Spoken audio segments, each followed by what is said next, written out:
сите документи што не биле побарани од страна антикорупцијска и сите надлежни институции ги имаме доставено. Ако се сеќавате, со антикорупцијска имавме заеднички прес, каде што нормално најавивме да се вклучат во одредени процеси, не само за тој дел од општина Центар, него и за останати предмети кои што ги има започнато општина Центар, посебно со деталните урбанистички планови.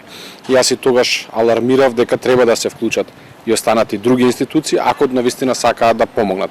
Таму не треба, според генералниот урбанистички план, да има толков објект и ќе пречи на ќе штети на нормалното живење во општина Центар.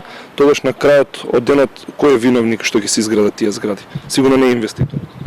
Па од наша страна општина Центар направила се, но е да кажам ние сме последни, односно најниски во таа хиерархија. Целиот проблем е што тие планови и тој генерален план биле донесени многу години наназад.